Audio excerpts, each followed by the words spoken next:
Welcome to Chem series. This is Ramya. Today I'm gonna discuss about atoms and its subatomic particles. So before going into this topic, let's discuss what is supernova.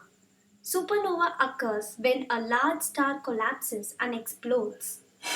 And in such explosions, that particles of matter such as electrons, protons and neutrons are forced together to form atoms of the elements that make up our universe, and it burns for only a very short period of time, but it can tell the scientists a lot about the universe.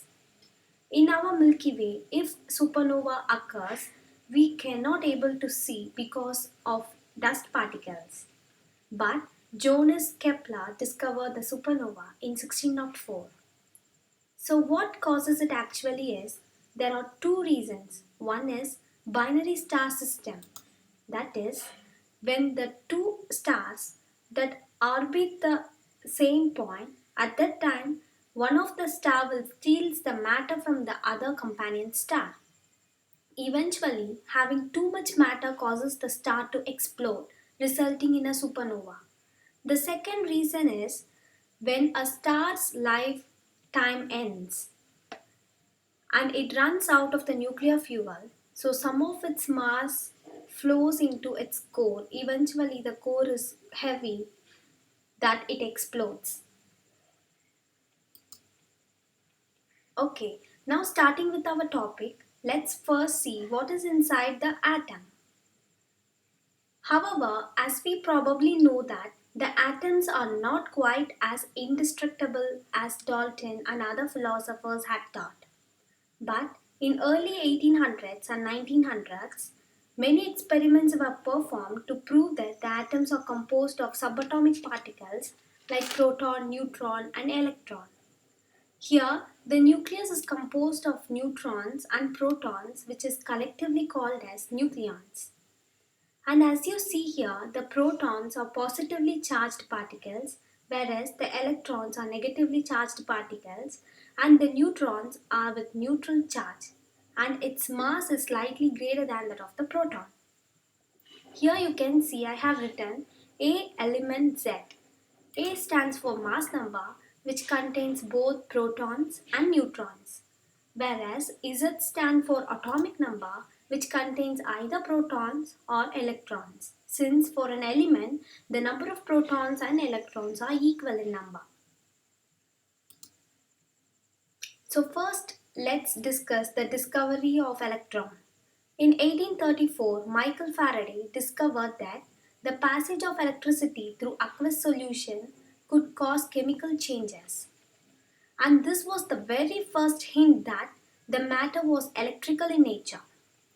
And after that, many scientists began to experiment with gas discharge tube in which a high voltage electric current was passed through a gas. And inside the tube, metal electrodes are being also fitted. When electricity flows between them, the gas in the tube glows. This flow of electricity is said to be electric discharge, which is how the tubes got its name, the electric discharge tube.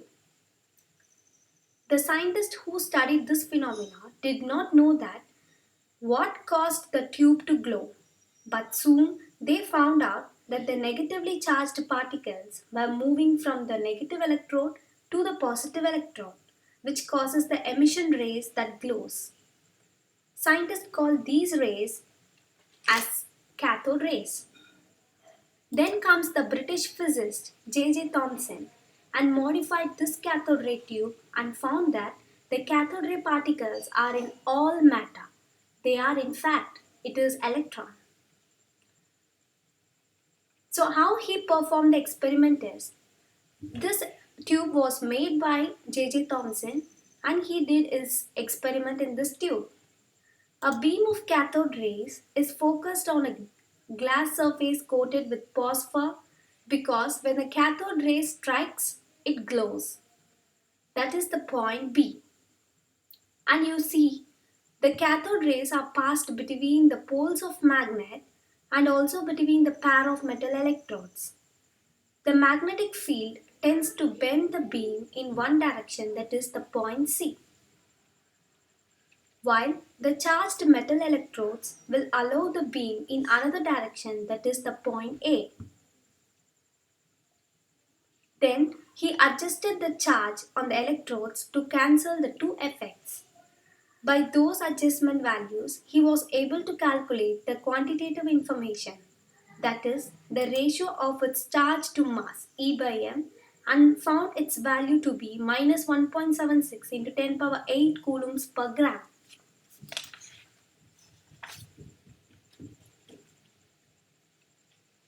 So, how to measure the charge and mass of an electron? Robert Mulliken has designed this experiment, Mulliken's oil drop experiment. During the experiment, he sprayed a fine mist of oil droplets in the first chamber. There are two chambers, as you see. The two chambers are separated by the metal plates, which has a small hole that connects the two chambers. While passing the oil droplets, few may get settled on the first chamber and few may enter through the second chamber through the hole. And in the second chamber, he passed X-rays towards the oil drops. So what happens next? The X-rays knocked off electrons in the molecules in the air. Then electrons get attached to the oil drops. Thereby were given an electrical charge to the oil drops. By observing the rate of fall of the charged drops when the metal plates were electrically charged and uncharged. By observing the both cases, Mulliken was able to calculate the amount of charge carried by each drop. And finally, when he examined his result, he found that all the values were whole number multiples of minus 1.60 into 10 power minus 19 coulomb. Now, how he measured the charge is being discussed. Coming to its mass, while in discovery of electrons, J.J. Thomson has found the ratio of charge to its mass E by m. So from that value, the mass can be obtained, which is equal to 9.11 into 10 power minus 31 kg. So coming to discovery of protons are the building blocks of the atomic nucleus. Ernst Rutherford proved that the nucleus of the hydrogen atom, that is a proton, is present in all the atom's nuclei. He observed that his scintillation detectors detected hydrogen nuclei when a beam of alpha particles was shot into the air.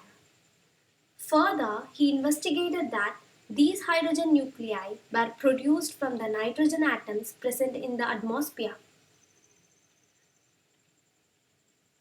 He then proceeded to fire beams of alpha particles into pure nitrogen gas and observed that a greater number of hydrogen nuclei were produced. He concluded that the hydrogen nuclei originated from the nitrogen atom, proving that the hydrogen nucleus was part of all other atoms. This experiment was the first to report a nuclear reaction.